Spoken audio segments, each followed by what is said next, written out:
Well, Pacelli and Boomer, they're grizzled and gray, talking about Star Wars from back in the day. Got a talk show called Geeky Geezers, it's true, spinning old tales about the stuff they went through. From Atari to Shrek, they know every line. Geeky Geezers, man, they're feeling just fine. Late Savvy's got a lightsaber, swings it with pride. Boomer's got a game, but plays it deep in the night. They're ranting about He-Man and old X-Men too. On Geeky Geezers, they're the nerdiest crew, talking Transformers toys that twist and they turn, singing blues for the geek life, their hearts still burn. Oh, Geeky Geezers, they're living the dream, talking comics and movies, they're busting the seams. From Battlestar reruns to D&D lore, they're preaching the gospel of geek evermore. Pacelli and Boomer, they'll never grow old. Geeky Geezers with hearts made of gold. They're sitting in the studio, mics turned up loud, reminiscing about Super Friends, feeling so proud. Pacelli loves Spider-Man, Boomer's for Hulk. They argue about Star Trek with passionate both. From Betamax tapes to their old D20s, Geeky Geezers where the nostalgia flows. They got fans in the chat, from the young to the old, tuning in to hear stories that never get told. Talking Ghostbusters, Proton Packs, toys in the box, and Saturday mornings with cartoons that rock. Pacelli and Boomer, they're keeping it real. Geeky Geezers with that old school feel.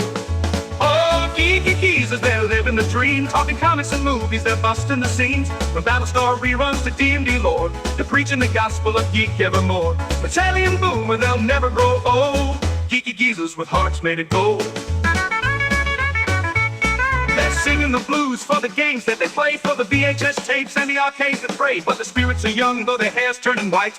Geeky Geezers keep the nerd fire alight, so tune in each week to the Geeky Geezers show, where Pacelli and Boomer let the good times flow. From X-Files to X-Men, they're dropping the news, singing praises of geek life with them old blues. Pacelli and Boomer, forever they'll be Geeky Geezers living wild and free.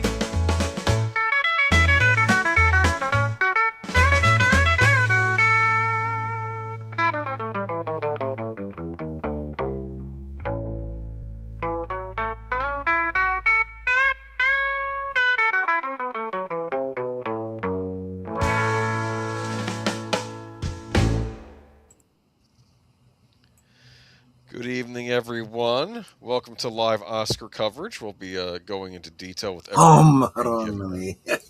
No? No. You don't care? No. Anyway, No. welcome to... Does anybody care? I kind of wonder.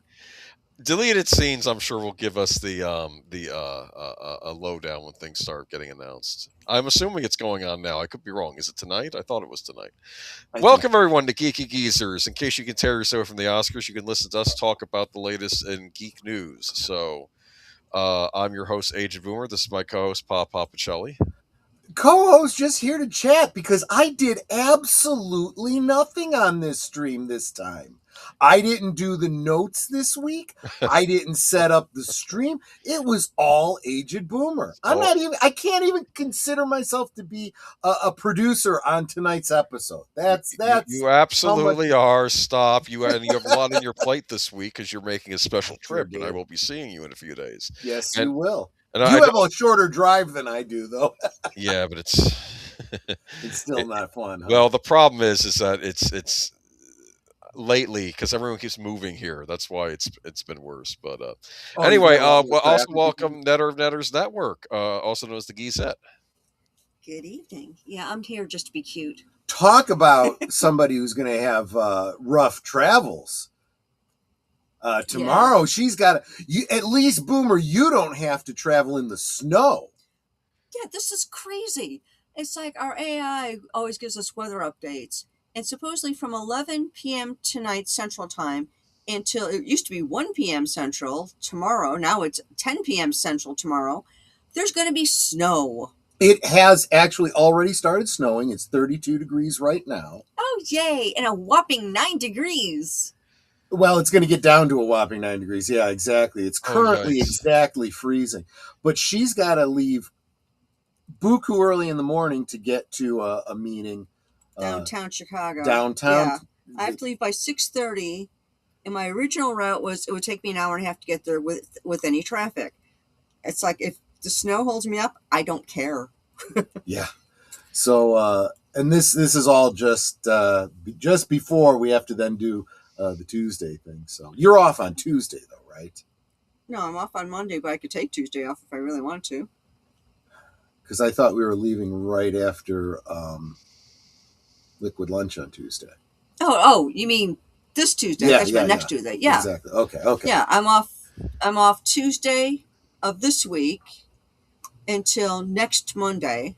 There you go. But I could take off the following Tuesday if I really wanted to. But thank you very much, Boomer, because you gave me that time. I was able to get that's clips set up throughout next week for to fill the gaps in all the liquid lunches and last call. Well, I there's also no guarantee we can stream from Orlando. We can try. I would. But I don't. That's the after party night anyway, so you want to be hopping. Well, but how on brand would that be for last call? Though? It would be, yes. But Netter's Network, welcome. She's in the chat. Actually, we got a lot of people in the chat tonight. Look at this, and it was a stream I made up. It is a busy stream. They want to make sure we're going. Yeah, they're leaving. Let's make sure they get out the door. Yeah. Hello, my friends. Hope everyone's having a wonderful evening. Don't you want to watch the Oscars, people? Come on. Make sure you check out Big Al's 10-word review of Starfleet Command, where he switches his review numbering from stars to feet. I'm sure she has lovely feet. Anyway, he does. I mean, don't get me wrong; they just don't belong up on her desk or hanging over the edge of the captain's chair. It's just saying. We keep it casual here in Starfleet. Come on. There's casual and there's casual. They need Captain Jellicoe's descendant to go on that show and just right. Oh my gosh! Actually, I did see somebody did a clip of that where they had her doing all that crap and then Jellicoe doing his dressing down of Deanna Troi. Just saying. Welcome, Connie Cleary. And I did want to mention Unscripted Right. Thank you, Ruby. Thank you so much. Yes, she is encouraging my wife with a gifted membership to Captain Fandom Nerd. Thank you so much, Ruby. Thank you, sweetie. Very channel Captain Fandom Nerd. That sounds like how early I gotta get up tomorrow. Yeah. Let's see here. Daniel Berry Sports Highlights. Welcome. Happy Sunday. What's up, all? Zatopia. Welcome. Always good to see you. JPRPH1, D Penzek. Thank goodness the Geek to distract us from the Oscars tonight. I used to watch the Oscars back in the old days. I remember because you used to have 5 movies and you were always curious what was going to win, but then they went to 9 and it threw me off. I'm like, yeah. I don't know. The deleted scenes, welcome. You can let me see. Celebrates 21 months of membership. How cool is that? Thank you so much. Good to see you. All right, and let me keep scrolling down here. I lost the bar thingy. I hate that. Yeah, and you can't really grab a hold of it. I just use the. I can plug in my mouse. That might be the smart thing. I use the slider on my mouse. Yeah, I should do that. In fact, I have it right here because I was working on my project earlier. So let me do that. Look at this. Get all snug in there. It's a special micro USB mouse, as Mac has gone micro USB. Good. No, she has old lady feet. You know something? I wasn't paying that close attention, if I'm being honest here. Makeup and hairstyling Frankenstein. Well, that makes sense. Yeah. Because good makeup in Frankenstein. So now I go over here and I click on presentation, right? Yes. You can do it that. Yeah. See? You don't have to wait on me. Terrifying. Just to heck with you, Troy. I'm just doing my show. Well, it's going to come down to that next week because you will be on the road. But Stephen Deleted Scenes Alton has agreed to show up here. And Big Al, I'm going to shoot a thing your way in case you're also interested in popping by. Probably won't be as long a stream, but we'll have something going on. I could also talk a little bit about what I saw. The 7th guest. I love this good old game. Days. I love this game. This came out in '93. Netter and I had only been married for about 2 years. I had gotten, I think it was my first, was it a 386 computer? Graphics back then, guys, you got to understand, very, very different than they are today. So there was a lot of, let me see what, yeah, it was all done on a CD-ROM. So you'd put the CD into the drive, and whenever it would get to a musical piece, it would get to a cut scene or whatever, Actors. it would literally play off of the CD-ROM. And yes, with actual actors. Now, these actors, what was really cool is I'm sure you've seen these old, live, where it was very clear that it was actors in front of a green screen. The green screen in this case, of course, there you go. That's a perfect example. This is the actual computer generated interior of the house with an actress playing a ghost. But they took advantage of the blue screen or green screen or whatever it was they were using to give that kind of ethereal kind of, see-through effect. You can kind of see that you're seeing through her legs and skirt at the bottom there. As she got closer, she'd have been all translucent. And it was a really cool way to kind of hide some of the shortcomings of the medium. Okay. Fairly low res. Okay. You keep saying shortcomings. At this time, this was state of the art. I understand. I'm just saying, Yes. compared to the way we look at it, they had limitations that do not exist today. So they had to find very clever ways to work within their medium, and I thought they did a brilliant job. Let me tell you, this game was full of ambiance. The sound effects, the music especially. There's your big baddie. Mr. It's like a haunted house. It is a haunted house. Yeah, you're kind of stuck in the house and trying to figure out how to get out alive. Exactly. Otherwise, you'll be the seventh guest. Exactly. Okay. It is implied that you are. So this is Henry Stoff, of course, the owner of the mansion in which the game takes place. Stoff was a homeless drifter before who became a successful toy maker after a series of visions showed him the toys he would create. But the people of Harley know nothing of his past. They only know him as the eccentric old man who makes marvelous toys for children and became a hugely successful rags to riches story. His name, of course, being an anagram of Faust, because he actually made a deal to be successful. And let's just say the toys were they were cursed, and many out of children, The Conjuring or Amityville Horror, these cursed objects, that sort of thing. Friday the 13th series.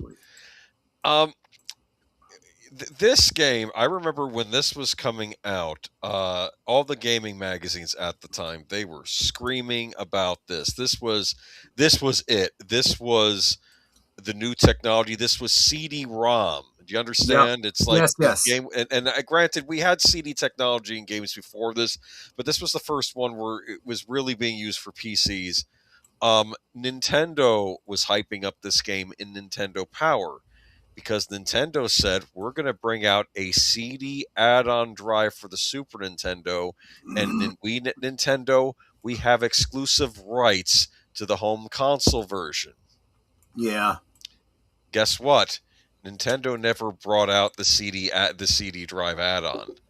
Oh, they think this was them trying to buy it. Did they buy it so Sega couldn't have it for their CD add-on? If this is the most popular CD-ROM game on computer, people might buy it on the Sega CD. Not as good, but it'll probably still be pretty good, and it would be like the cheaper alternative. But they kept it away from their competition. Talk about timing. Yeah. Because Deleted Scenes just dropped a comment giving us an update on the awards. Visual effects, Avatar, Fire and Ash, which, as I've understood, are basically the same kind of graphics they used to bring us the seventh guest. It makes sense. Well, no, it's interesting that you mentioned this because I watched a review of this. Apparently, the guy that did the music for this game was the guy that did the music for Maniac Mansion and Zombies Ate My Neighbors. Yes. George, the Fat Man Sanger. Yeah, that's him. Did the music.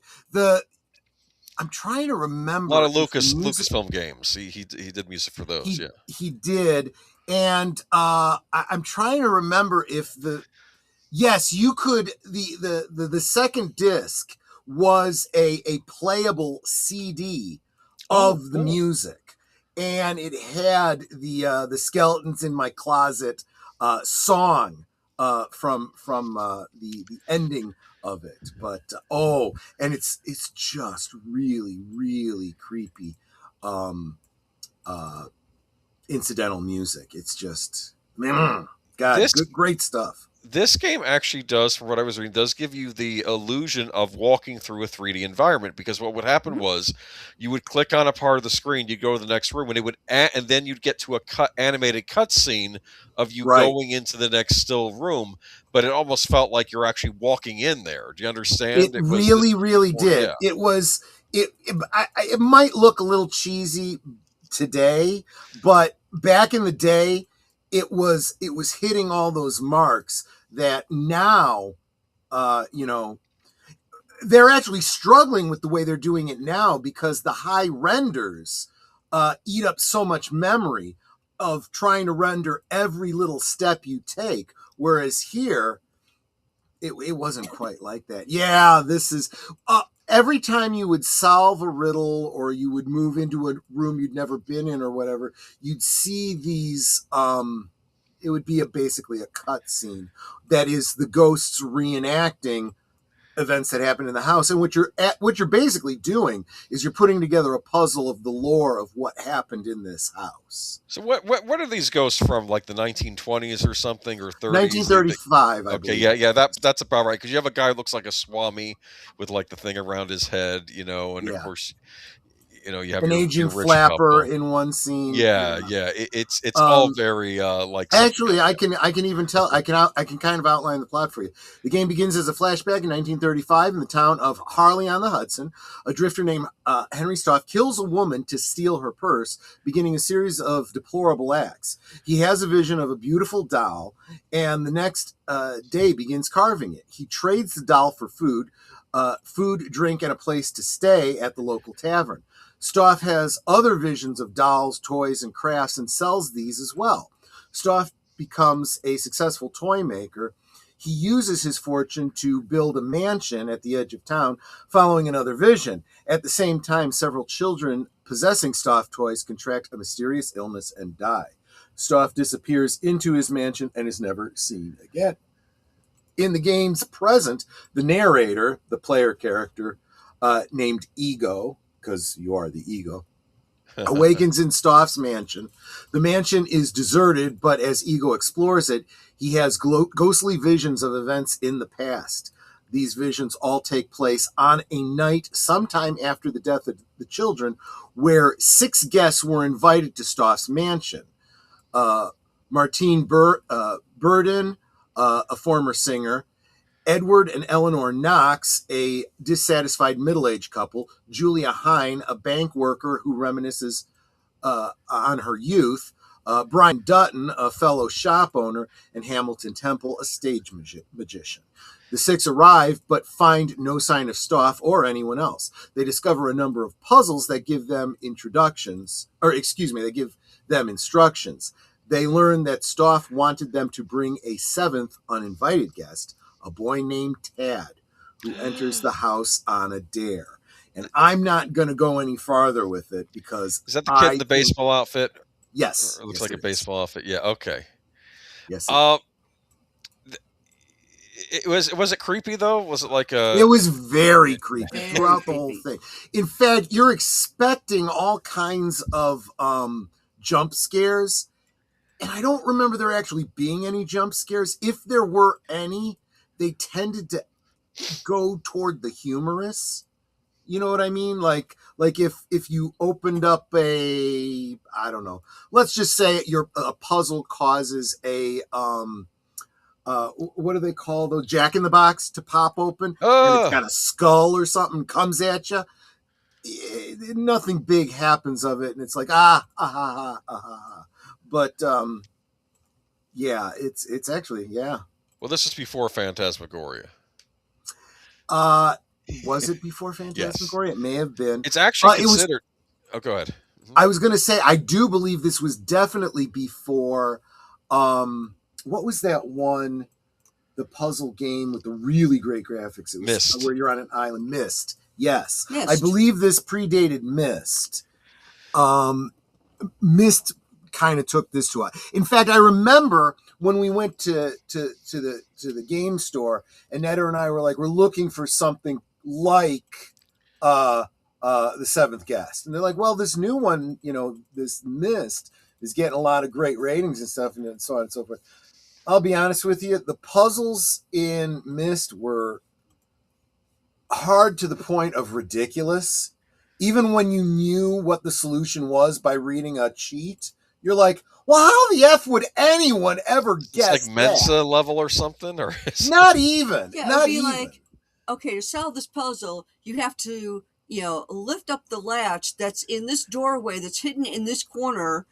In a completely other location, and there's nothing that connects any of this stuff. And it's like, how would anyone even know this? This stuff, the puzzles are, I don't want to say they're straightforward, but they're all self-contained.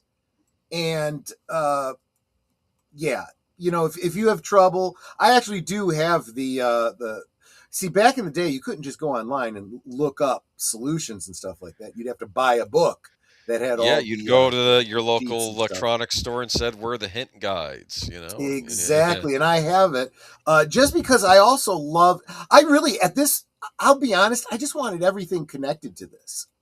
I really, really They did a sequel called The 11th Hour. I don't know if you ever ended up. I had that one too, and all of the books that went with it. Now, freeze right here. You have Look at this room. This is obviously a computer-generated room and whatnot. Rendered.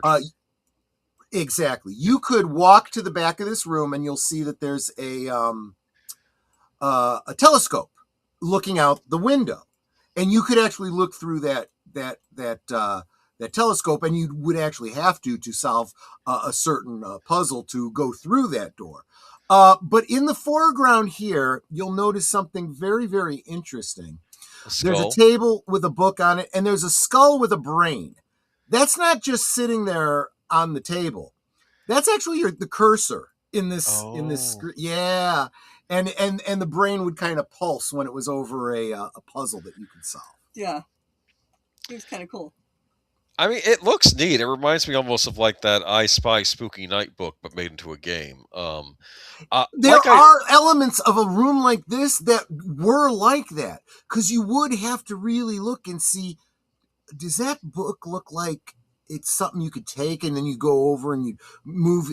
The brain would become like a skeletal hand, giving you that you might be able to interact with stuff, and you'd have to click on a book to see if you could move it and stuff like that. So yeah. Like I said, I remember being hyped for this back in the day because, like I said, it was going to come out on the Super Nintendo CD-ROM add-on that was being developed by Sony for the Super Nintendo. I'm sorry, man. I had the PC, so I was able to play it. And it's, you know what the code name of this add-on was? What? PlayStation. Wow, there you go. They argued that Nintendo showed Sony all their secrets and then decided we're not bringing out the CD-ROM, and they think that Sony said, what have we learned, and we'll bring out our own console in the next generation. There you go. So they kind of screwed Sega over, but then they ended up creating another competitor. So what can you do? This is gaming. Yeah. This is the gaming wars. But I always was curious about this game. Apparently there is a remastered version of this game that is available on PC and console right now. I didn't realize this came out a couple years ago. Now that's not it's not the news I have tonight. That's something else that's related to this. So I will tell you another for those especially those of you that might be planning to play this game. I told you about the puzzle that's against that window. You can look through the telescope. Back up.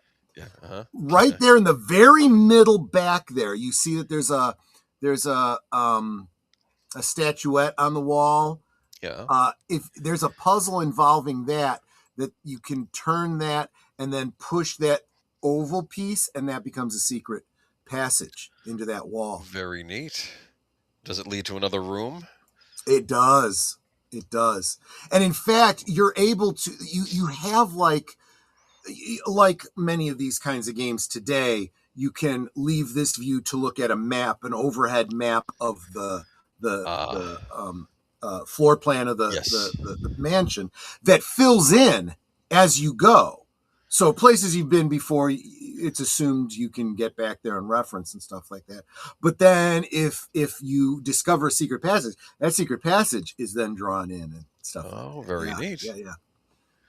I have a question. This guy the Swami, does he talk about I feel the spirits in this place, that sort of thing, or is it like not well, kind of? Is he just a con artist? He is very much. He's a stage magician Okay. who isn't really very successful any longer. People have kind of lost. So he does certainly try to do the whole theatrical kind of thing, but yeah, nobody really buys it. The end is the beginning, and the beginning is the end. And I'm thinking of Nostromos from Batman the Animated Series. They got a guy like him on there who was always predicting like horrible things would happen, and Batman goes undercover basically as himself, as Bruce Wayne, to infiltrate because he's targeting rich people, and he goes, "Wow, this guy's awfully deep." Like he's playing Bruce Wayne up to be the idiot. What the heck is this? This looks like a clown. Yeah, dude, why? No. Creep you the hell out. Yeah, I do remember this being a very creepy scene. Yeah. Do you remember this at all, Netter? Was there a clown in this game? Did he like go up right up to the screen and just say? I vaguely remember it. Would you like some candy? I don't know. Yeah, exactly. Yeah.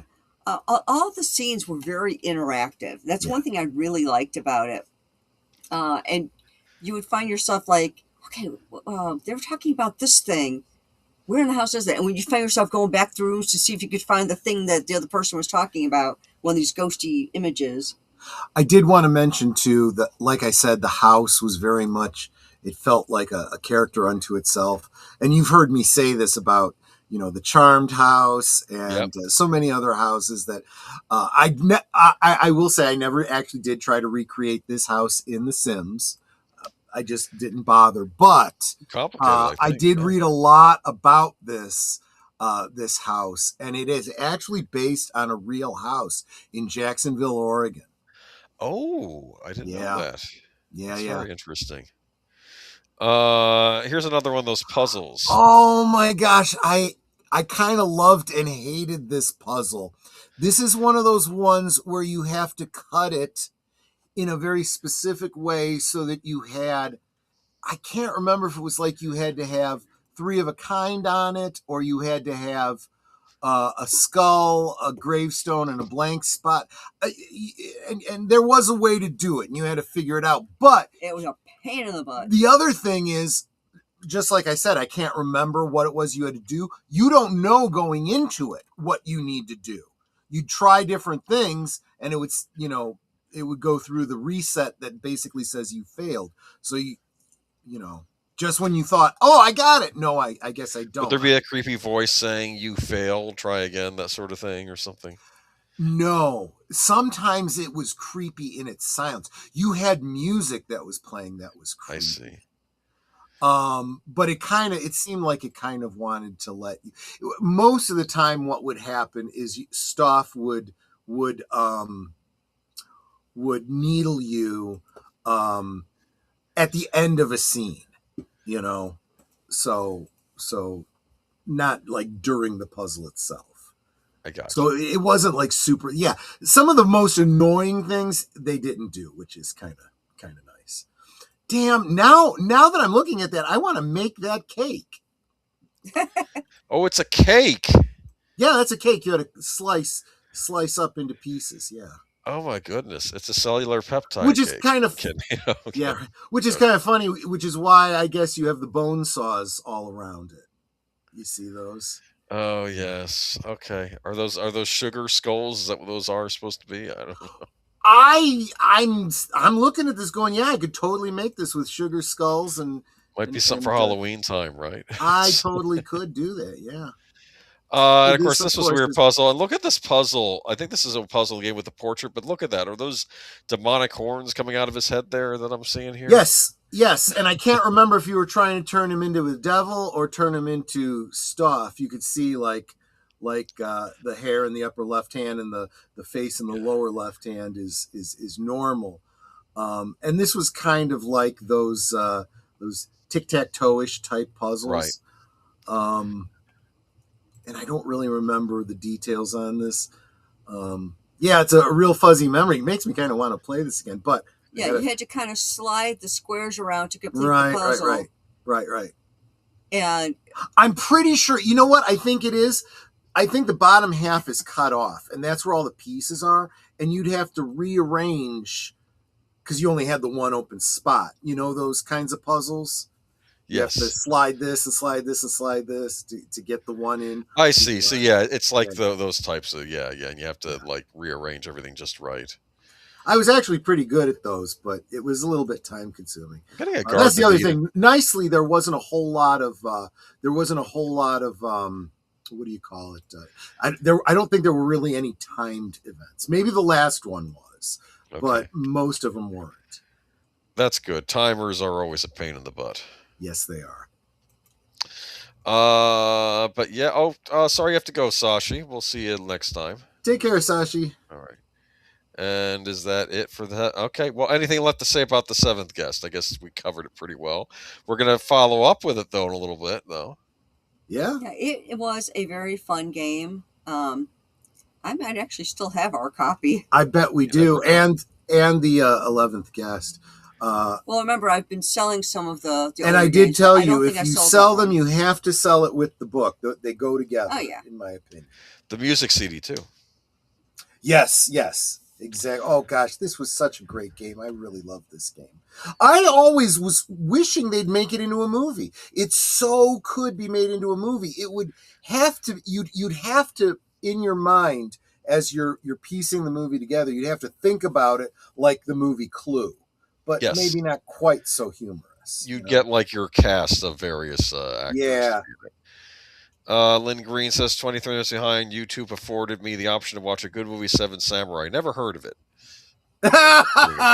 You goof. Well, you could always watch this in like fast forward to get caught up. You know. No, I was talking to someone at work the other day. It's like when you're taking a history of film class, you're going to either watch Seven Samurai or The 400 Blows. I watched The 400 Blows, and she said, "No, we watched Bicycle Thieves." Oh, of course, that'd be the third one, Bicycle Thieves. You get a Japanese, an Italian, or a French movie. Basically, that's how you do those threes. Okay. But for me, it was 400 Blows. That was the one they showed us. The French New Wave movie by Francois Truffaut. Very important French director. But moving on to, unfortunately, yikes, we do have an unfortunate news story tonight. And might help if I actually had my notes handy. Give me one moment here. But you, of course, remember her from Ghostbusters, right? Was she the one in the room with Bill Murray when the she's the one who wasn't any more particularly psychic than anybody else, but he was attracted to her, understandably so. Yeah. He's shocking the poor guy. Yeah. But this is Jennifer Runyon, the 80s actress, the love for Rose in Ghostbusters, and Charles in Charge. I remember Charles in Charge. She was on that. Yes. Yes, she was. Cause of death confirmed cancer. Erin Murphy, who starred as young Tabitha Stevens in Bewitched, confirmed that her dear friend had lost her battle with cancer. So sad to share, my friend Jennifer Runyon Corman has passed away after a brief battle with cancer. Murphy shared via social media on Sunday, March 8th. She was a special lady. I'll miss you, Jen. My thoughts are with your family and beautiful children. Runyon's mother-in-law, Nan Corman, gave the most detailed account Friday night. We lost Jen to cancer. She fought for 6 months. Oh, that's rough. I left us all devastated. Life goes on, but Jen will never be forgotten for being the perfect wife and daughter-in-law. I feel horrible when I read stories like this. I'll be honest with you. This is, I mean, like you said though, you never know. We're never guaranteed another day, I guess, are we? But that's exactly right. Yeah. But I am sorry that she. But Life Outside Holiday on March 9th, 1991, Runyon married Todd Corman, a collegiate basketball coach with stints at Loyola Marymount, Oregon State University. Couple had 2 children. Okay, well, cool. I mean, she worked as a teacher and hosted a cooking podcast. All right, well, that's cool. All right, well, you can still find that podcast somewhere, but yeah, kind of Most sad. recent photos still very, very attractive. I mean, she kept her looks all her life. Yeah, I'm just saying, you know. Just, man, sad, very sad. Yeah, it's depressing. All right, but rest in peace, and at least she had, you know, she'll be missed. Yes. Rest in peace, deleted scenes. Thank you, deleted scenes. I wonder if, well, I guess it's too late for her to have got one of those Oscar remembrances because it just happened. But true. I don't know. I like the cover for this. This is a game. I kind of do too. I don't know what this is, but I kind of dig it. You got the dude with the. Okay, this is so bizarre. I had to read. This looks like a game I would totally play. Well, it's on Steam. It's on Steam. It's not on console yet. It's on Steam though. This is the game. Retro shoot 'em up platformer Haunted Lands out now on Steam. Verge Paint Games dropped the Future Games Showcase with new game picture of upcoming Lovecraftian horror title Ritual Tides. The game is being built by. That's not it. Hold on. Give me a moment. This is why we have links, just in case. Bear with me. Okay, it's 20% off right now on Steam. I got it. Oh my gosh, it is $4.79 right now on Steam. Yeah. $4.79. $4.79. You can get it bundled with Necrosmith, whatever that is, for a total of $5.11. I don't know what Necrosmith is. That sounds interesting. But this is a blood-soaked retro platformer challenges player to defend sacred burial grounds for endless waves of cultists, demons, and nightmarish creatures crawling out of the dark, sporting old-school pixel graphics reminiscent of early 90s platformers. You'll choose from 6... It really does look like that. Yeah, it's yeah, if you check it out on Steam, you can actually see the it's a side-scroller.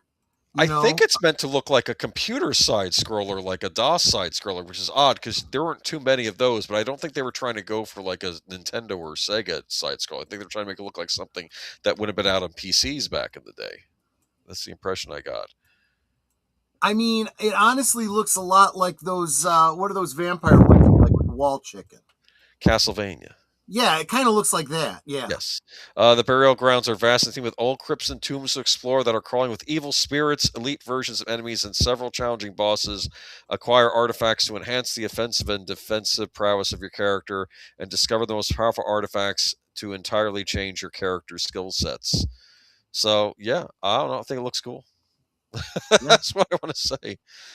Some indie games are kind of neat. We have I guess there was an indie showcase this week, so I'm having a lot of this stuff here. But I don't know. This might be where I'm sorry. I just love the characters. These look like solid Midwestern folk fighting the undead. I agree. That's what it looks like. I agree. So, all right. I honestly do feel like there's people like that in a horror movie or in a game that would, when crazy stuff happens, zombies come back, demons, whatever. It's like, I don't know what it is. I don't know where they came from. Don't care. I'm going to blast it.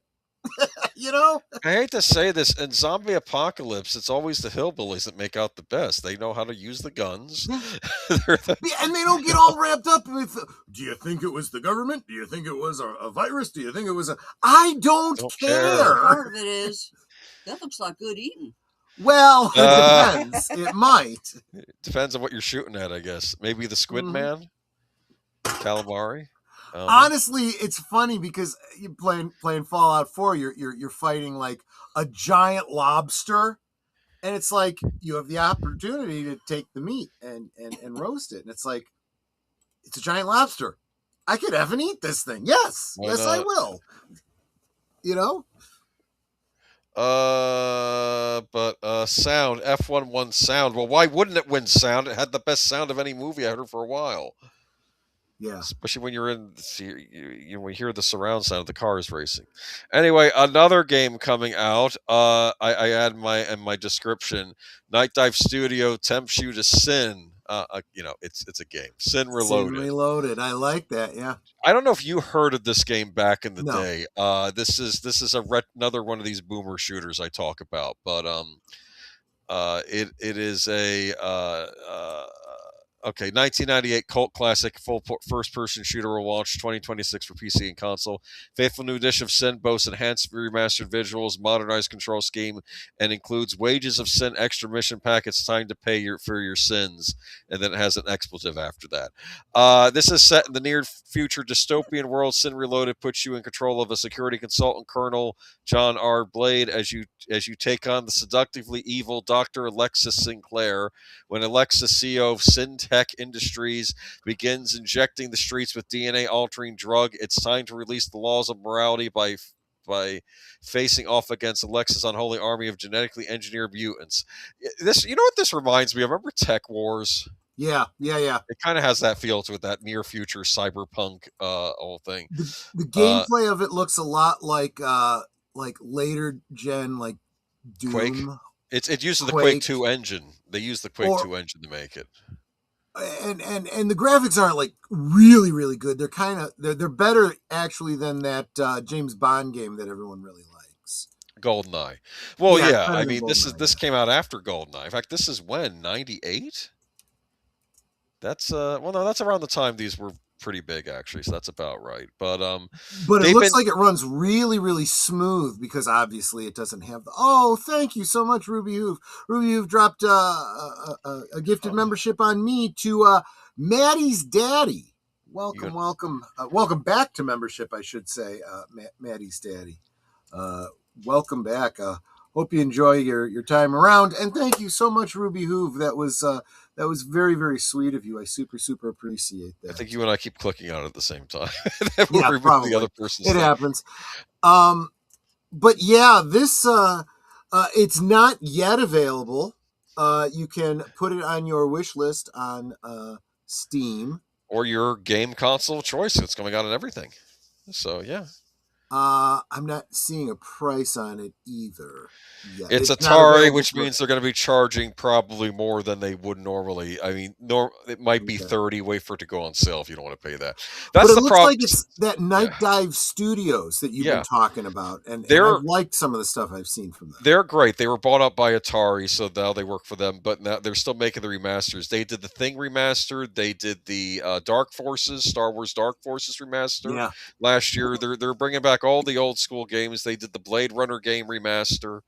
I like the fact that they're unearthing these old first-person shooters from the 90s, giving them a new lick of paint. I want them to go looking into maybe first those old adventure games from the PC from the late 90s, and maybe give those a remaster next. There are a lot of. I'd like to see Reaper get a remaster, which has Christopher Walken doing some ace acting in that game. Let me tell you, I just feel I don't know what goes into reloading a game like the re-update, giving us a update on this. Do they have to go back to square one? Are they able to take an upgrade from the existing software? I don't really know how any of that works. Here's what happens. They really like it when they have the original code because they can work with it. They had a real problem when they were doing Shadow Man remastered a few years ago because I think they only had the code for the PlayStation 1 game.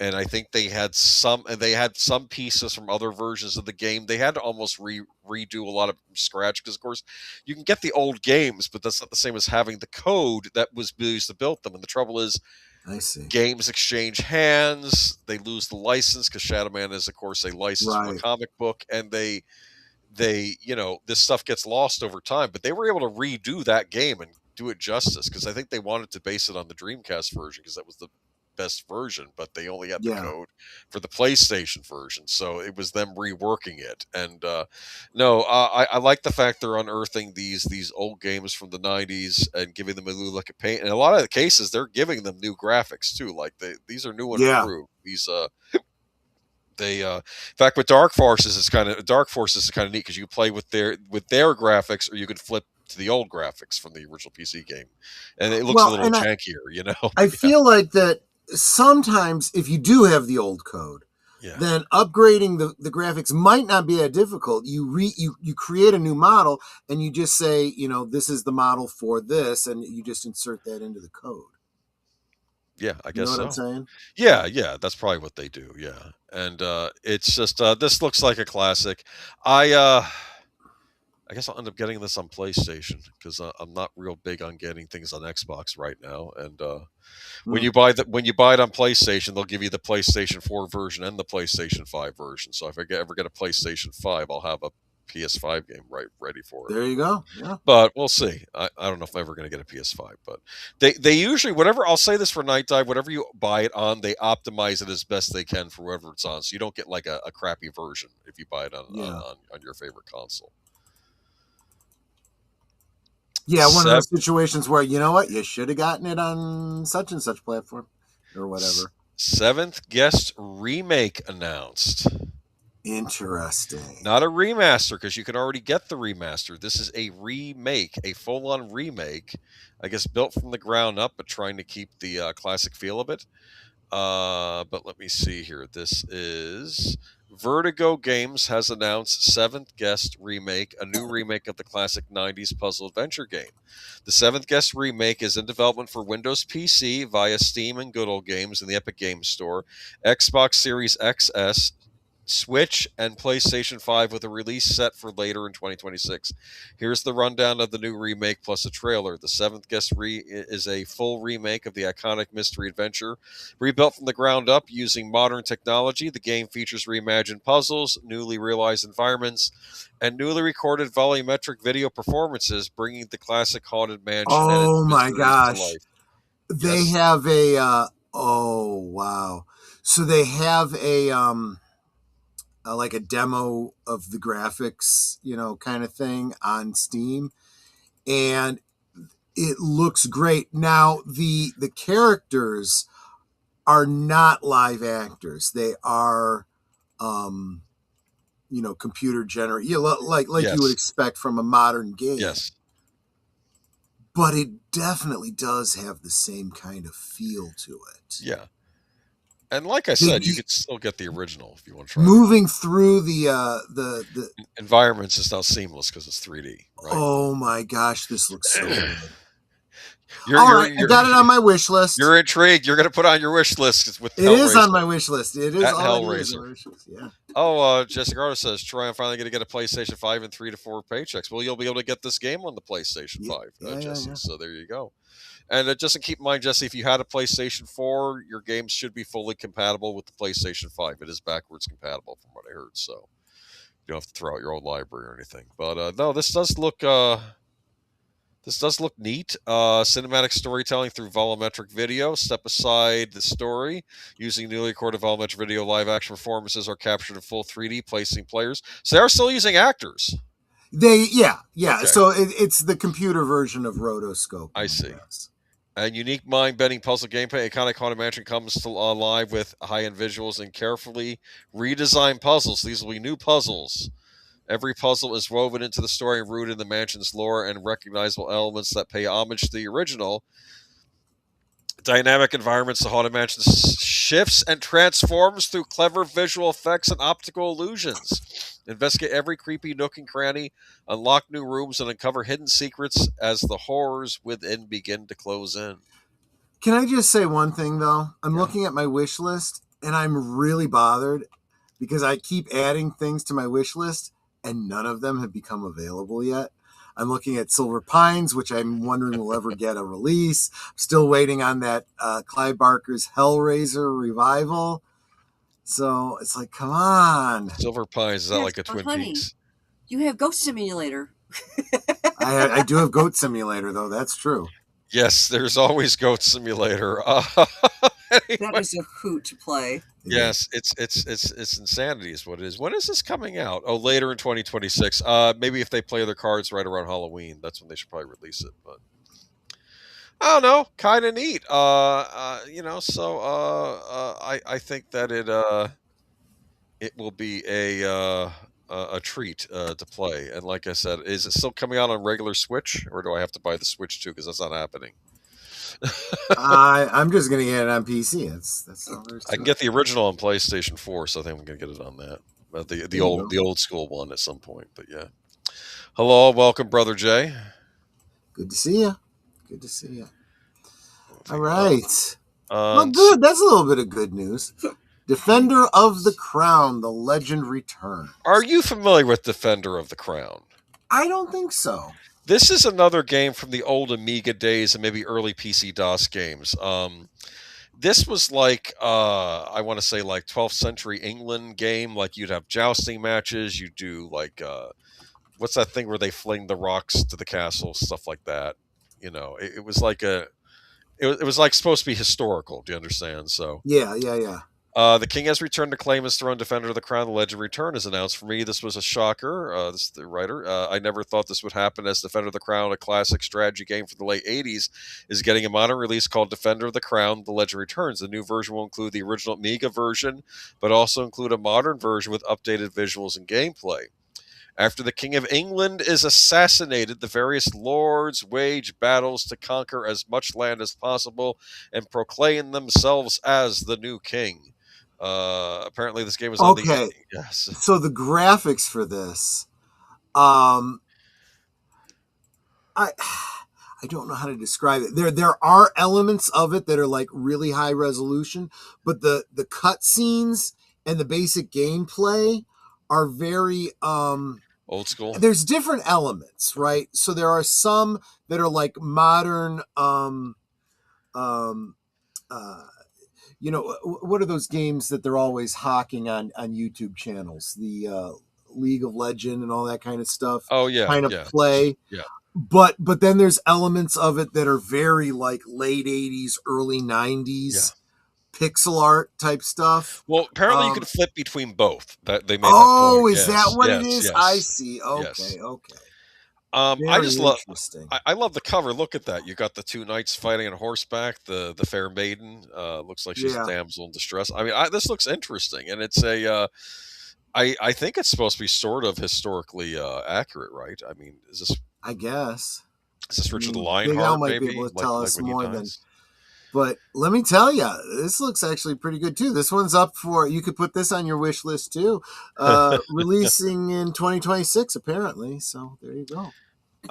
Defender of the Crown, nice title. You must have played it back in the day. This was a big this was a big PC title, mainly for like Amiga computers, if you could afford, like the Commodore Amiga. It was on that, and it's one of these games. I didn't get it on the NES because I was poor. I could only afford to get so many games, but I don't know. It looks interesting that they're remaking it. I never thought they'd remake Defender of the Crown because it's it's not really dragons and things like that. It's basically just medieval England. That's what it takes place in. But yeah. Oh, it's not coming out on anything I own, so forget it. Okay, this is what happens. Jesse, you'll be in better shape than me in a few paychecks. All right. Oh no! Can we go back to the fun stuff? I mean, I remember I was talking about this a few months ago, and as usual, like Charlie Brown with the football, I'm like, this looks promising, right? Oh gosh. I know Critical Drinker gave it a not so good review. Apparently, it's a very feminist movie. Guess which studio released this? Was this no, not Universal. It wasn't Universal. It was Warner Brothers. Warner Brothers, yeah. Warner Brothers. Warner Brothers Pictures had every reason to feel confident heading into last weekend. The studio was riding a 9-film back-to-back #1 opening streak. That remarkable run included blockbusters like Sinners and Wuthering Heights.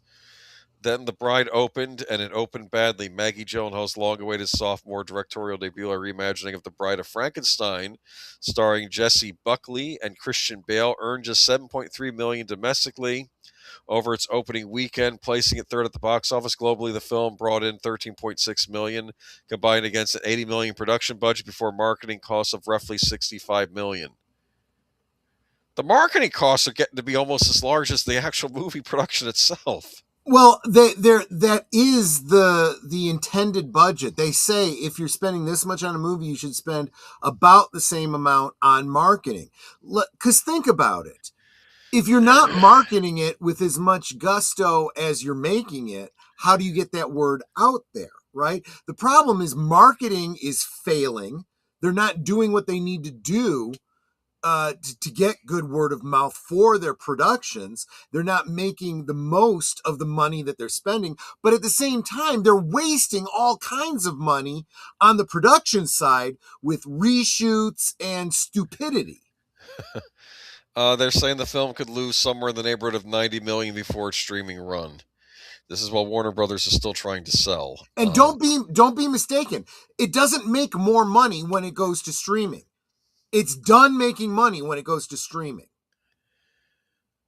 I'm starting to wonder whether Warner Brothers gets sold to Paramount or not.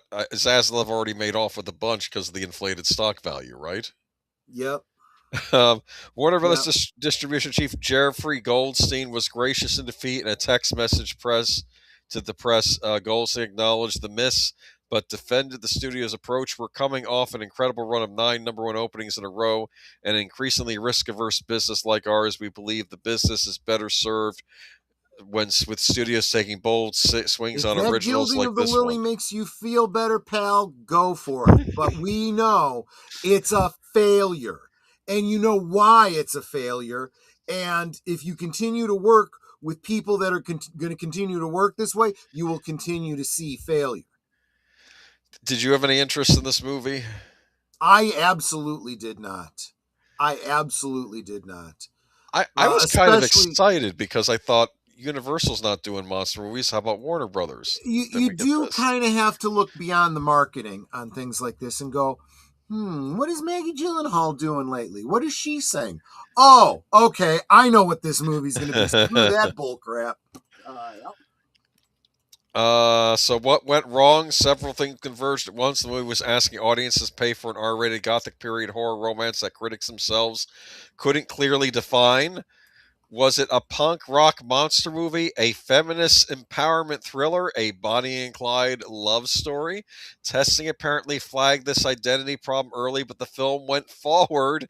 And while both Buckley and Bale are genuinely praised for their performances, Buckley is currently the Oscar frontrunner for Best Actress for an entire different film, Hamnet. Oh, she's the lead in that, isn't she? Okay, that buzz may have actually worked against The Bride, since audiences who wanted to see Buckley could wait for her in a different, more celebrated film arriving on streaming any day.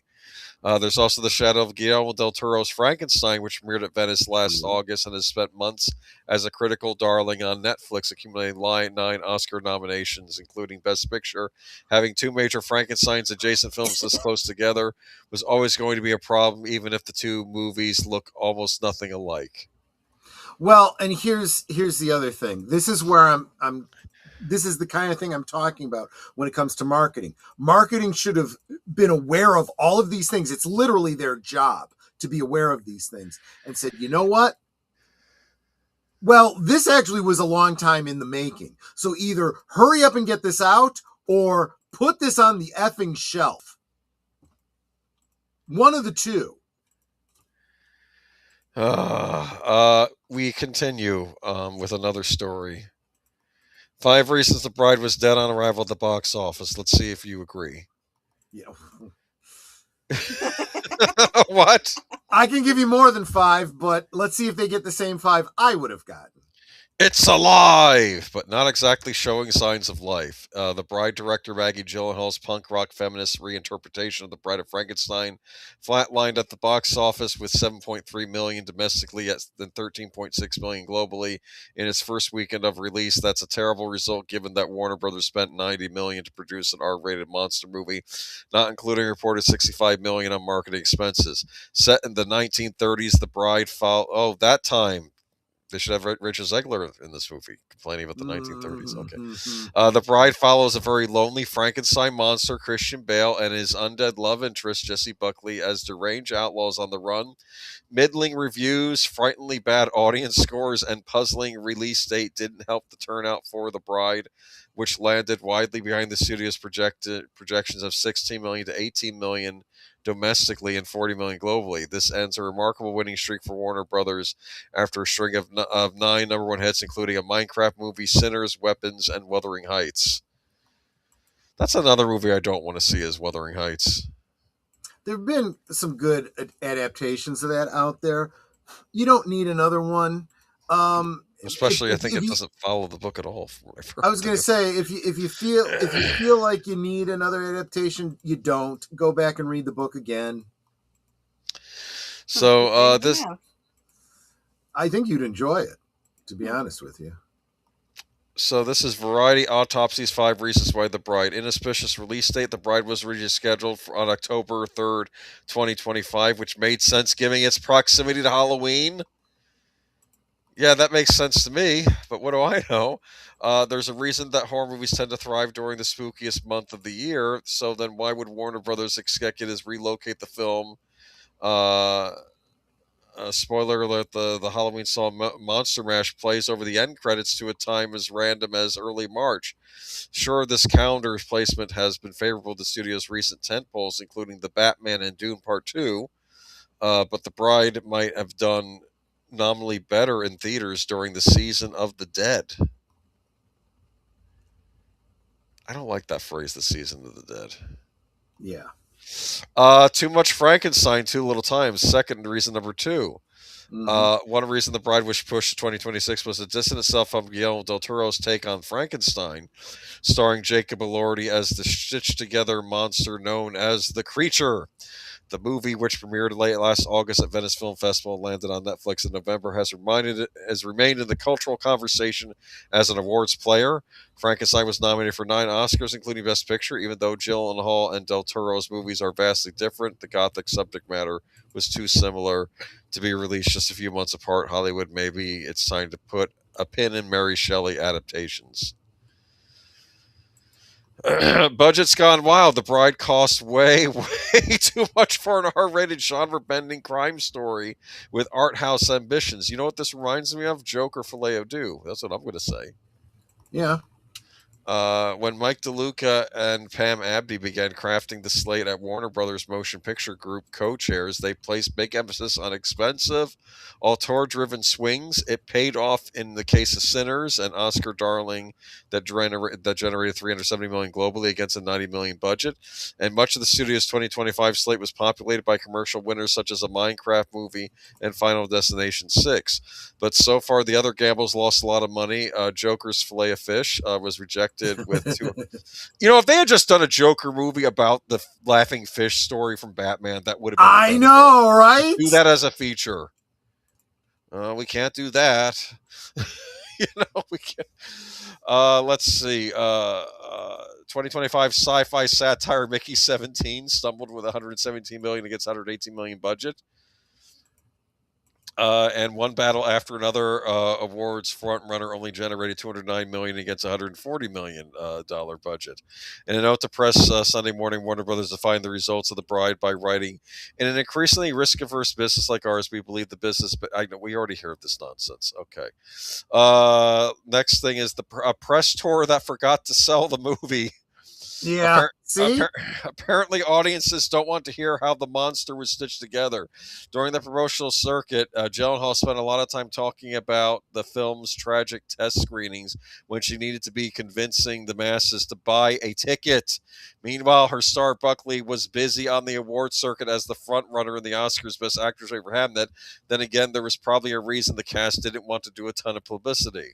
And the last reason is audience rejection. It's as simple as that. Reviews were weak, but moviegoers were downright dismissive, saddling the bride with a C+ grade on CinemaScore exit polls. When word of mouth is that lethal, there's no amount of marketing magic or charming stories of late night talk shows that can convince people to get off the couch. That's the scary truth. So, do you agree with all that?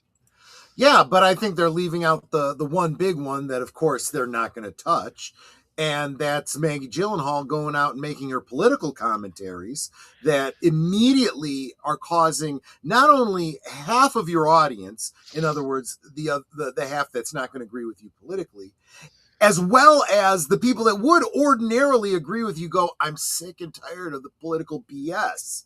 Even if I agree with you, look, I am more and more turning against people I normally politically agree with because they're insufferable. I am sick and tired of it. And people are staying home as a result. They're like, oh, this is another one of those preachy political films? I don't know. Maybe this movie wasn't. But we've seen it happen enough times where people say, this is a reaction to Trump. This is a reaction to the patriarchy. This is a reaction to, okay, well, I'm not interested. I don't need another one of those. Well, you know what she was saying. And then it turns out that it's not. It turns out that maybe it's not. It's just you needed to get that off your chest. Well, great. You just kept most of your audience at home because you had to get that off your chest. Genius. She was saying, I think, in an interview that this was the story that Mary Shelley would have told if it hadn't been to all the restrictions. Yeah, but nobody wants to hear the story she would have told if she was you. We want to hear the story that she actually did tell, right? And ironically, we were given the movie Mary Shelley's Frankenstein, and it did a great job until suddenly it wasn't Mary Shelley's Frankenstein anymore. Until it's Helena Bonham Carter shooting out electricity or something. I don't. Until she self-immolates, and it's like, no, Mary Shelley did not tell a story where Elizabeth was reanimated. We should do not Mary Shelley's Frankenstein. We should do a stream sometime, maybe in the fall, about classic monster movies that almost got it right, and then they didn't stick the landing. Like they start out well. We'll start with Mary Shelley's Frankenstein, then we'll go to Bram Stoker's Dracula, right? The movies that were close but had to do something different. They had to do their own thing.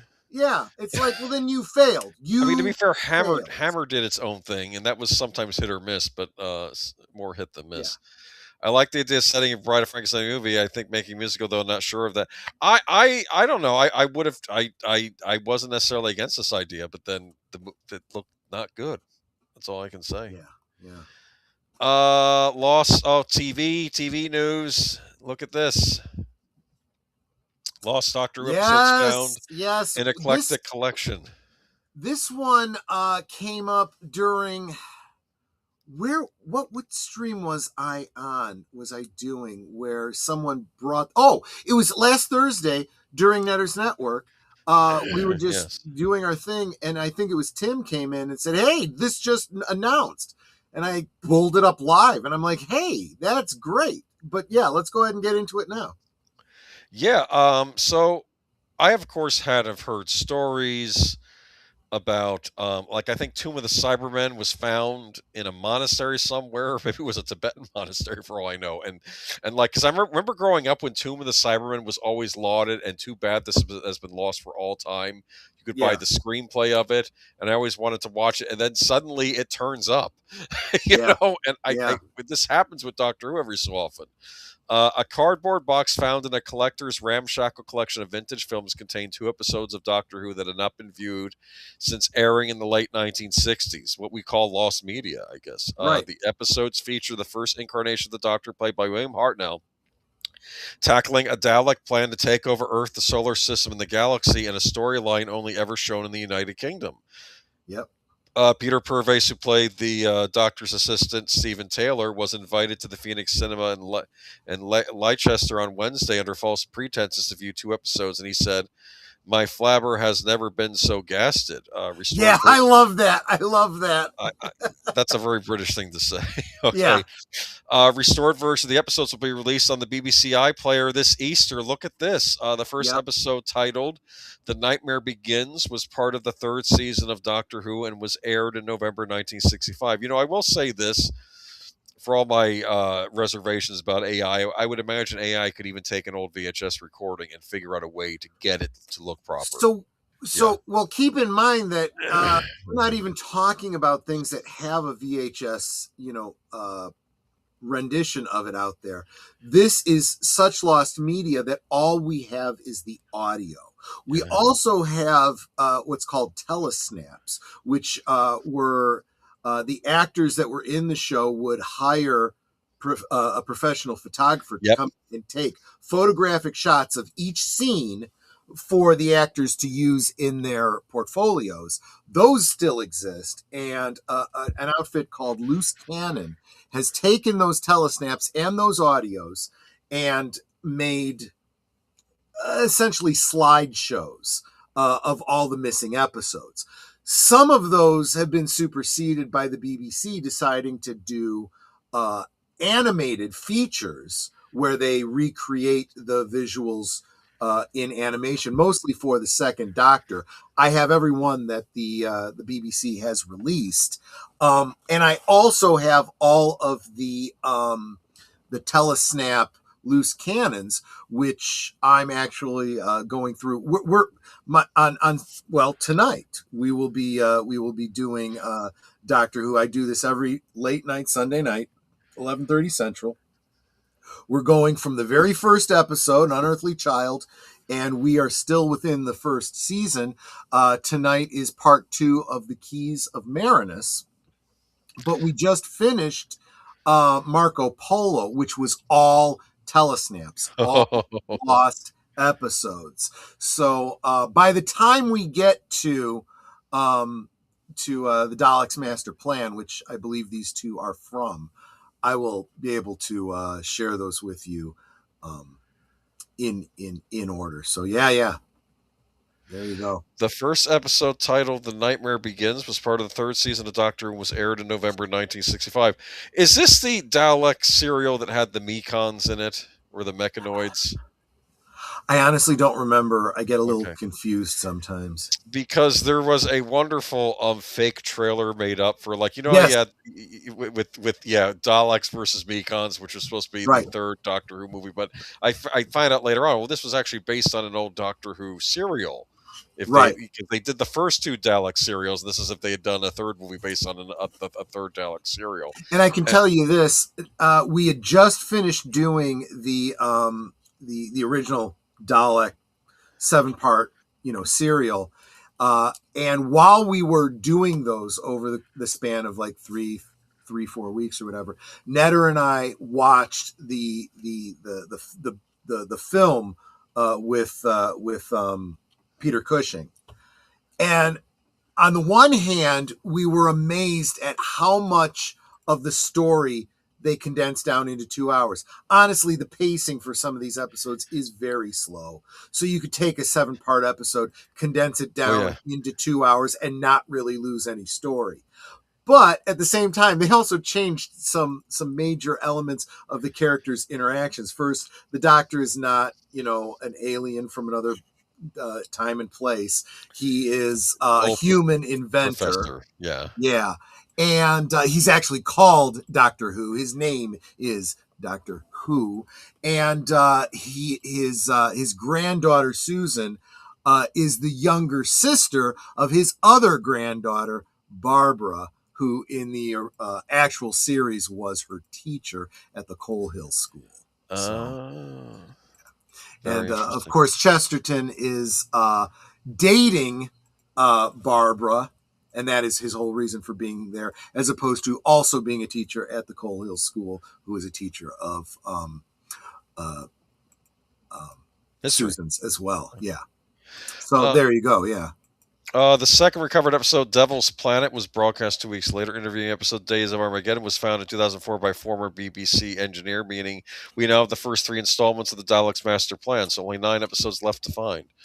Well, I mean, written by every incremental what do you call it, step is good in replacing this lost media. Written by the creator of the Daleks, Terry Nation, and Dennis Spooner. The serial starred Hartnell and Purves alongside an early appearance of Nicholas Courtney as Brett Vian, Adriana Hill as Katarina, and Kevin Stoney as Mavic Chen. Courtney would go on to play a reoccurring character we came to know as the Brigadier. So, yes, not playing the Brigadier in the special, but he's in it. Dark and gritty 12-part storyline was ordered to be wiped, more than half of the remaining episodes still missing. So how did they become the first Lost Doctor episodes we announced to the world since 2013? The work of Leicester Charitable Trust film Fabulous is behind what had become the longest gap between Lost episodes being covered to an end. Many previous Lost episodes have been found in archives of TV stations overseas, including the last episodes found, which had been recovered from a Nigerian TV station. Yep. But with the Daleks master plan, that story was not sold overseas. Why did they sell this one overseas? It sounds incredible. Because of Daleks, come on. it's what more do you want? As I recall, I think it had something to do with an element of it that one country wasn't interested in it because of that, and so they decided it wasn't worthwhile in the general international market, and that really hurts it, because then it was only seen in the UK. A lot of these lost episodes were never seen in the United States. They were never sold here. They were never broadcast. And so the only way that fans of Doctor Who were able to catch up on stories they missed mostly was the novelizations. There were novelizations of all these story arcs. And then later, like the telesnaps and, the loose cannon, when the internet became a thing, Oh, this is interesting. Yeah, censors in Australia and New Zealand deemed it too violent, and without their buy-in, that's what it was. Yeah. Combined with the move towards color, the black and white story was thought to have little future value and consigned to the bin. But you know what drives me crazy? And I know that with some of the older Doctor episodes, I think they were starting to colorize them. Some of us like black and white. Okay. Yeah. And in the case of the Marco Polo that we just watched, this was interesting. It was filmed in black and white, but the telesnaps all exist in color. Interesting. So this was the first color episode, if you want to call it that, that we watched that was, actually in color. Yeah. So listen to this, though. Combined with the movie, but copies of some episodes are still made by technicians to check for problems which might need to be fixed ahead of pitching the episodes to other markets. It was these versions that made their way to an amateur collection. Professor of Cinema and Television History at Leicester's D. Montfort University, Justin Smith, chair of trustees at FIF, said a debt of gratitude was owed to the anonymous late collector, whose films largely focus on his love for trains and canals, included hundreds of home videos that were donated to FIF after he died. He said, "We travel all over the country to recover film collections from private hands. A lot of films have suffered water damage and the cans have corroded. These are gems in what was an eclectic and ramshackle collection, a lot of which hadn't been looked after as well as the Doctor Who had. The collector did recognize what he had, but how he acquired it. How he acquired them has been lost to time. News of the discovery left actor Purvis, 87, tearing up after traveling to Leicester on Wednesday to attend what he believed was going to be interviews with the media about television in the 1960s. Learning the real reason he'd been lured to the venue was a perfect lie, he said. "I'm speechless, knocked out."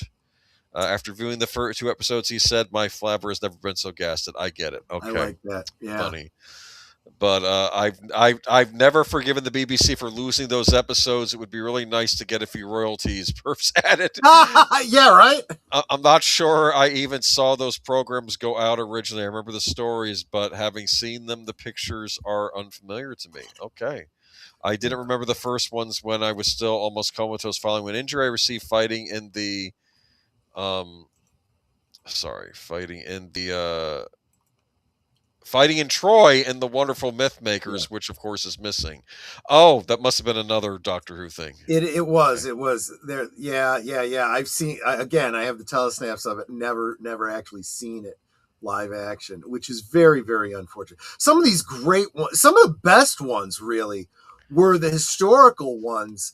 So I've talked about the fact that originally BBC had sort of had plans that Doctor Who was going to be somehow educational, teaching history and stuff. Yes. And they did a number of episodes that focused on the history. So you had Marco Polo, you had Troy, and so forth.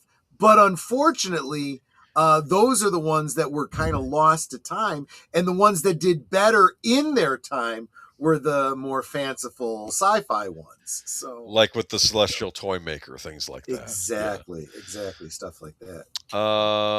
But yeah, let's see. It was the 4th appearance of the Daleks, and it'll be exciting to fans for a lot of reasons. He said the fans of Doctor Who are legion, and they seriously love the classic times. You have to give credit to old school Doctor Who. They realized the Daleks were a popular thing, so they would have them pop over. And they honestly did try to reproduce that lightning in a bottle. So like right now we're watching the Keys of Marinus, and the aliens that were in there, they had a big marketing push. They made toys and stuff like that, and they just didn't catch on. Nope. They were not as interesting. Yeah, like the Dominators, the guys that created the Dominators, the Patrick Troughton episode, they were doing that. They made, and they had the little robot helpers. They were doing that precisely so they could own the rights to one of these big robot things. Right. But they never took off either. And they got upset because because they had worked on a lot of Dalek episodes too, and they were like, why does this survive? Or maybe they worked on Cybermen episodes because I think Terry Nation's alive. Like, why does the Dominators survive and not some of these other classics we worked so hard on? And we that's a question you can never really answer, because it really does require an understanding of the time, the culture, and honestly just how it was received. And I don't think they even understood at the time, let alone now, because you look back at the Daleks, right? There's this whole idea that the children of the era were afraid of the Daleks, and they hid behind the couch when the Daleks came out. Yes. And that's a commonly said, thing in British culture. And yet nobody can say, yeah, I was so afraid of the Daleks, I hid behind the couch. They just said, yeah, we heard that about our friends, and it became, this kind of thing about the Daleks, to the point where when they bring back the Daleks in the post-2005 era, you have people like the Doctor and Jack Harkness and whatnot reacting with absolute fear, like it's the Daleks, we're all dead, right? And all the humans who have no idea who the Daleks are like, what? And then, they turn out to be pretty bad, pretty nasty, So they understood the mythos behind the Doctors and played into that, but historically they couldn't reproduce that with most of the other creatures. You fall into it accidentally with like the weeping angels, and stuff like that, but you can't do it on purpose. It just doesn't work. No, it's accidental usually. You throw things, because like there've been a lot of cool Doctor Who monsters over the years I felt deserved another shot, like the Tractators during the Peter Davidson era. I thought they were terrifying. The caterpillar looking things. Yeah. Where I think they actually would burrow into a planet, not just to take over the planet, but to actually use the planet to then move it like throughout space, and I think attack other planets with. These are horrible creatures. Apparently Turlough had some ancestral memory of it, and when he saw them he freaked out because they were on a future Earth colony that was being attacked by the Tractators, and Turlough, being an alien, knew what they were.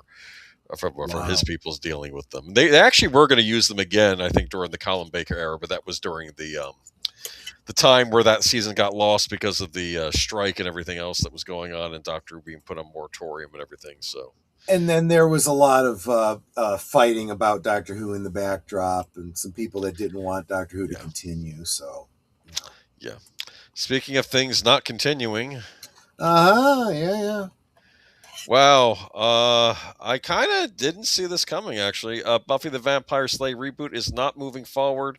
Sarah Michelle Gellar confirms the Buffy the Vampire Slayer reboot is not moving forward. Sarah Michelle Gellar confirmed via Instagram video on March 14th. I wanted you all to hear from me. Unfortunately, Hulu has decided not to move forward, the actress said.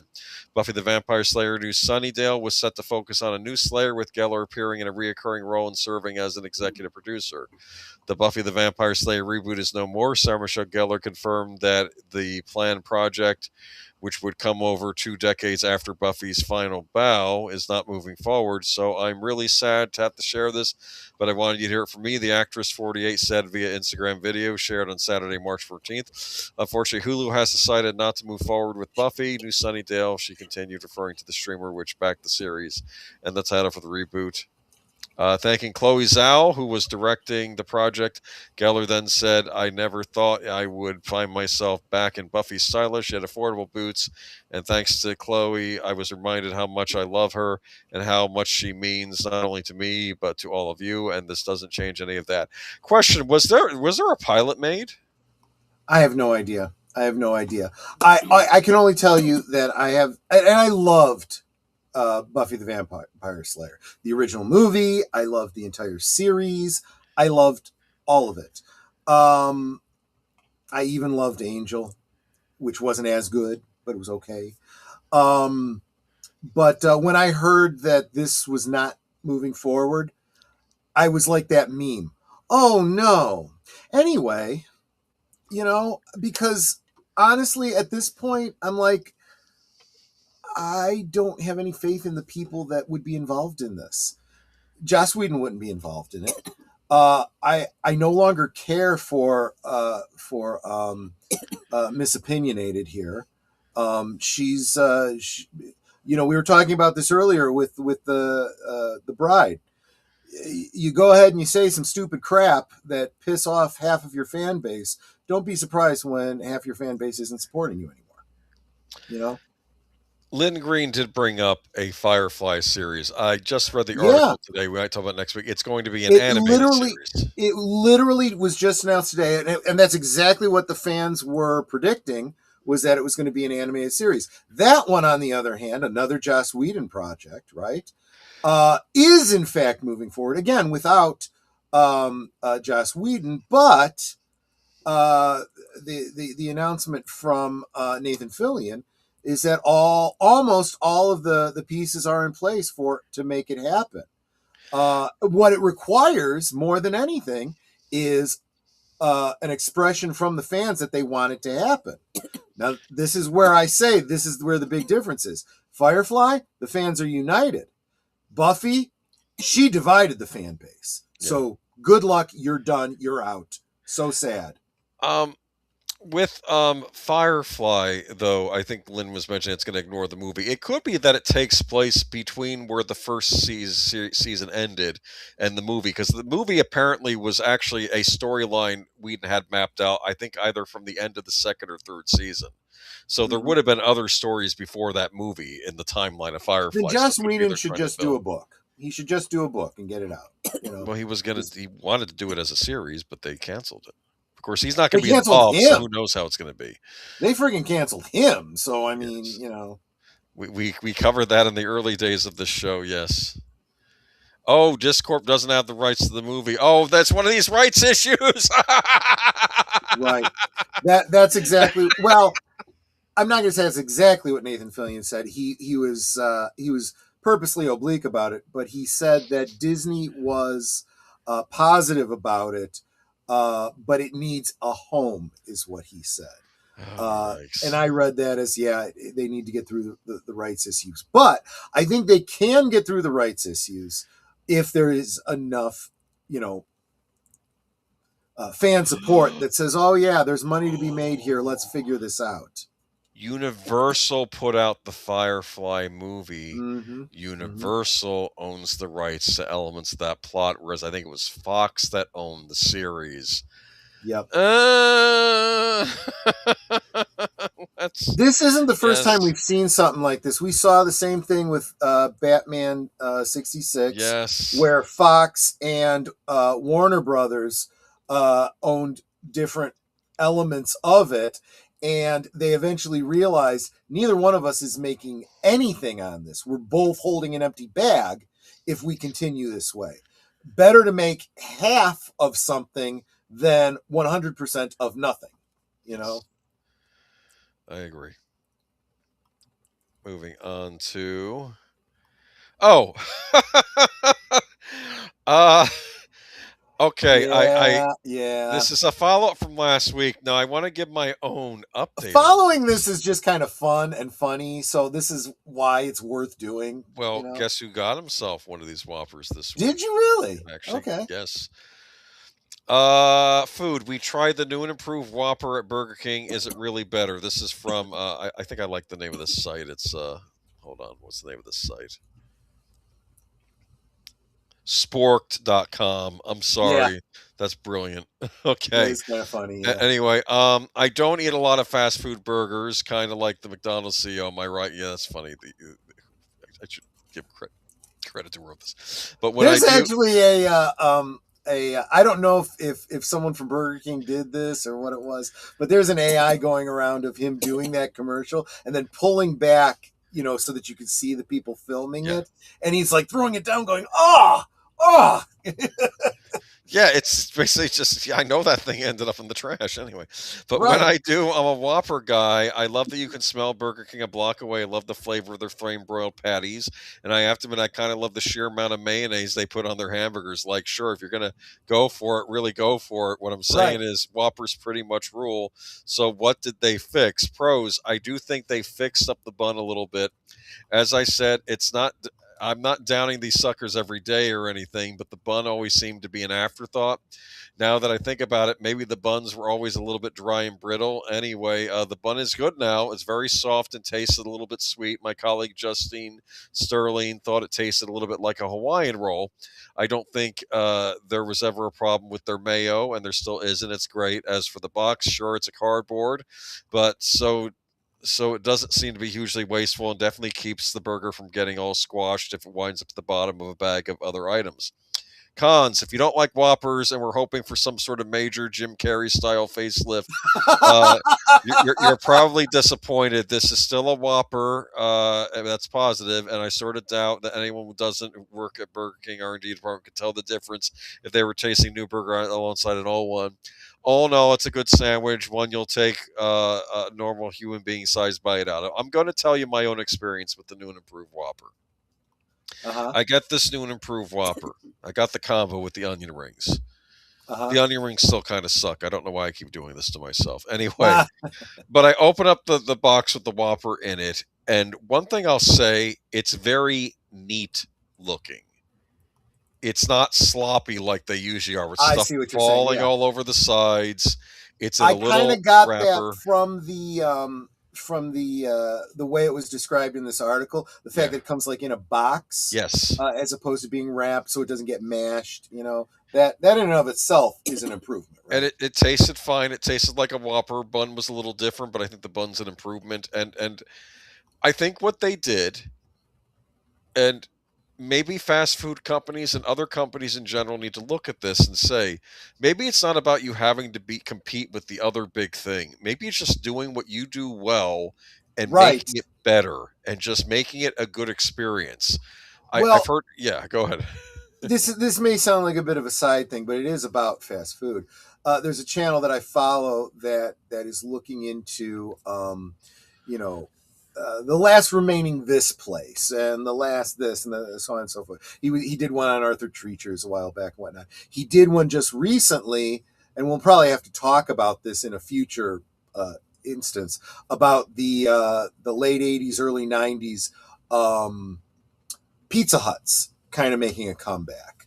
We'll talk about that another time. But in looking into that, he found out that the company that owns or has owned Pizza Hut, Taco Bell, and KFC, and remember, they used to be all three in one, connected restaurant type thing, where Kentucky you go- Huts, yes. Kentucky Huts, yes. Yes. He said it doesn't look like those are coming back because it looks like the Pizza Hut part is going to be sold off. And I'm looking at that going, good. You may be nostalgic for Kentucky Hut. I never was, because I remember when KFC, their brand was, we do one thing and we do it right. Yes. And that's essentially what you're getting at. It's a basic good business principle, in general. So I agree with you. Can we get, they're selling Pizza Hut off, is that what you're saying? It sounds like it, yes. I want a return of the sit-down Pizza Hut restaurants.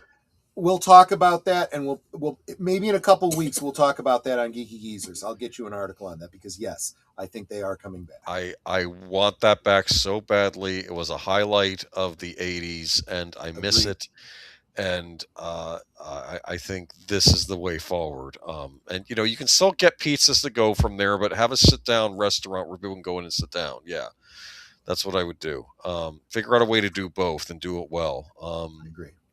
But yeah, but I'm just saying that it's funny because I talked to I was watching a video about these young American guys doing the English language classes in Japan. Yeah. And they were basically saying that in Japan you're always going to be seen as a gaijin. You have to just accept that. But you just accept that you're an expat gaijin living in Japan. But there are things that they still like about Japan. And one of the things they said, like, you buy a bag of chips over there, you open it up, it opens up easily. Like, all the little things work, whereas in America, when you try opening up some of these plastic things, you tear the bag open, things go flying everywhere. Because over there, they just make sure everything works right. And I kind of saw this Burger King Whopper as them just doing that, just doing what they do, but just doing it better so it works proper. And we need more of that in the United States, okay? So, I mean, Very probably much need more of agree. it throughout the world, but for heaven's sakes, you're an American company. All right. Oh. So got I said just something. dropped this to you. Ooh. It's the channel I was talking about. I found a 90s Pizza Hut with the all-you-can-eat buffet. I remember those, yeah. And Dessert pizza. he was saying that and this is Sam Reed on YouTube at, I believe it's at Sam Reed. Let me double check that. At the real Sam Reed, REID. And what he did was he was looking for both the retro style Pizza Hut with the buffet. Now, he said he was able to easily find both, but not overlapping. It's like a Venn diagram. It's retro, or it's got the buffet, but finding the two together was a little bit more challenging. But there are some. He also had to double check that the buffet, when the buffet was, and all the buffets were just during lunchtime. And I kind of felt like you're probably too young to remember this, but the buffets always were just a lunchtime buffet. Oh, yeah. They never were all the time. Oh, no, it was strictly lunch, yeah. So I don't expect them to change that. I prefer that they didn't. But salad bar was always there, as I recall. But the salad bar was always there, and that was the other thing. He said, I found salad bars that didn't have the pizza bar. So it's one after the other. But check out the video yourself, and we'll come back to this topic another night to talk about the Pizza Hut portion of it. But I think the retro is the way to go. Yeah. One battle after another. One best picture. Are you serious? That's what deleted scenes just said. Then I'm glad I didn't waste my time. I really am. And you know what? I will probably never watch the Oscars ever again or care about it ever. It's done. It is not for people who actually care about cinema. So remember Pizza at KFC and Taco Bell, Star Wars commercial for Phantom Menace. I remember those, Jesse. Yeah. Remember it was the Colonel, it was the Taco Bell dog, who has since been canceled, and you also had the pizza delivery girl. They were the three people that saved the galaxy. Yes. Moving on to our final story of the night. I just found this funny. Yeah. I if you read my description, I said Nathan Lane tells Chalamet to STFU or something. It's not. I don't. That's not exactly what he said, but here we go. Nathan Lane has harsh words for schmuck Timothy Chalamet. Tells The View no one cares about ping pong. Okay, so this is a statement he made. Nathan Lane, who famously played an obsessive Maria Callas fan in Terrence Malick's play The Lisbon Traviata, has some harsh words for the opera and ballet bashing Timothy Chalamet on today's The View. Oh, what a schmuck, Lane shot when moderator Wigover asked his thoughts about Chalamet's CNN town hall comment that no one cares about ballet and opera anymore. I can tell you, the Eastern Europeans care about ballet still. This is Okay, this is the problem I see with so many of these celebutards. They don't care about this stuff, and they are so egocentric. They assume the entire world thinks exactly the way they do. And I don't care if that's about politics, the things they like and don't like, any of that kind of stuff. Most intelligent people know that they are individuals that have opinions that some people will agree with and some people don't. And maybe you should be a little bit more, inclusive, and understand that there are people that disagree with you, and maybe try to be inclusive of those people in your inclusivity. Just saying. It'd be nice, yeah.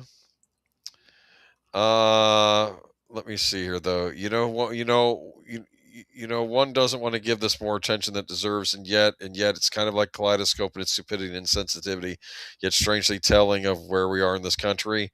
First of all, once you remember, people will be going to see Swan Lake and La Traviata long after someone at a dinner party says, "Who was Timothy Chalamet?" Oh, okay. And the bigger question is, why was there a town hall meeting with Matthew McConaughey and Timothy Chalamet? I mean, who deemed this meeting of the minds necessary? Why isn't there a town hall meeting with the Democrats discussing how to get? Okay, well, anyway, they get political because it's The View. Never mind. I just thought it was interesting, though. All right, that's all. Yeah. Okay. So, if you are on my channel, make sure you stay right where you are. We are going to forward you over to deleted scenes for his reserved seats. Yes. As we do. And just remember, next week there is a Geeky Geezers, but no Troy. And you're going to letting him go. Yeah, I don't blame you. I'm hard to. I have an AI version of myself. We're just going to talk to each other. Okay. Voice back and forth. I'm kidding. No, he'll be but seriously, Deleted's going to have to set up the forward from his channel next week. Yeah. Because I know that you can't do that just yet. So that's why all of you guys need to be subscribed to Agent Boomer, because we need to get him. We need to get him enough subscribers so that he can forward people and do raids and stuff like that. Yeah. And I don't even mean like Shadow Legends or anything like that. 127 more. Yeah, we need about 127 more. So get the word out. If every one of you were to invite your friends and have them invite a friend and so on and so on, and how many of you have multiple accounts? Have all your accounts. There you go. Do all the clicky things, man. Do it. Clicky things.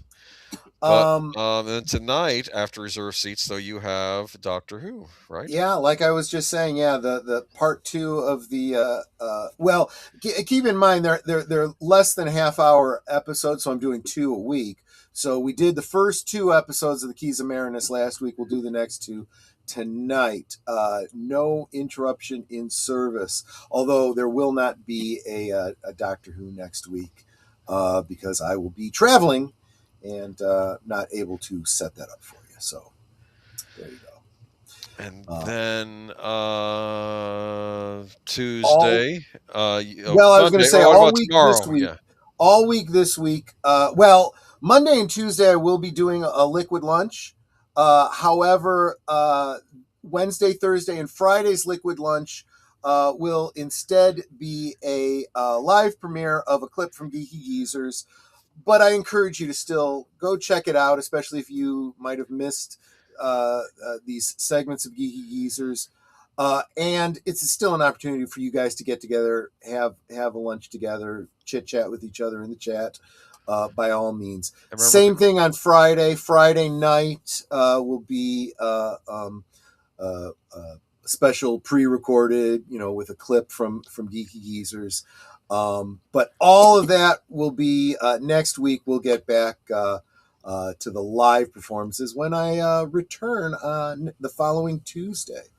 But this Tuesday, you got deleted scenes with his super secret movie night, followed by live from Sparkwood and 21 with deleted scenes and Aged Boomer, not with Netter and myself. What are you going to talk about in our absence? Well, I think there's a reality show that got canceled, which I'll be forwarding over to next week. But we have some other things to talk about.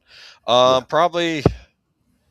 I don't know what we talk about next week. I guess we'll find out. No. I meant what on Tuesday. What are you talking about for live? Oh, Tuesday. I'm sorry. I think my Geekies.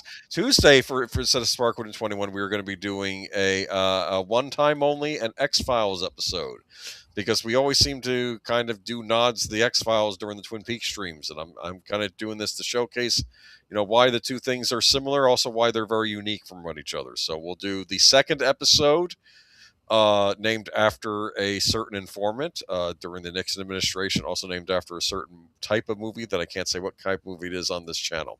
Anyway, but you would definitely have to be an adult to watch that particular. It's the second episode of the X-Files. So I'm not going to catch you up if you've not seen the first one. You can always catch it on Pluto TV. Has all the old X-Files are on there for free if you want to watch them.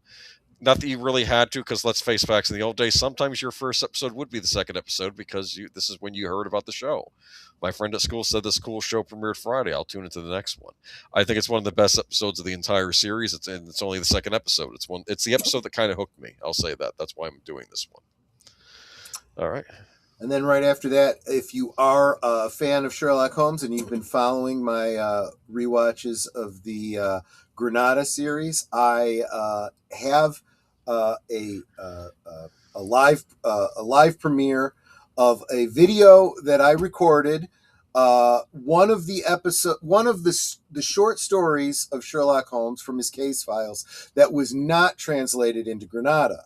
So I have put that video together. It will go live in the regular slot in my absence on Tuesday at 9 Central, 10 Eastern. No Thursday things on Netter's Network. Like I said, no live last call, although there will be a clip being played. But y'all can go back and watch some of our old ones. Always go back and watch our old ones. There's a lot of stuff out there for you to check out and catch up on that you might have missed. And that brings us to Saturday on Big Al Presents. I believe he and Deleted will be watching. I'm actually forgetting. It was a big monster movie. A big B bad monster movie, and I don't remember what it was. Oh, Q the winged something or other, the winged reptile. Oh, I've heard that before. Yeah, wings. Something. Yeah. So definitely check that out on Saturday. That is the week, and we should get everybody over to Deleted Scenes. Do you know how to end the stream, Aged Boomer? I'm going to click the end broadcast button here, correct? No, you're not. No. Okay. Don't do that, because then I got to do the end credits. Sorry, yes, got to do the end credits, and then after the end credits are done, then you hit the end. So I'm going to hit the outro, and then we'll be all set. Exactly. Have a good night, everyone, and we'll catch you next time. There'll probably be some fresh stories from a certain convention. You got it. Yep. Take care, guys. Bye, everyone.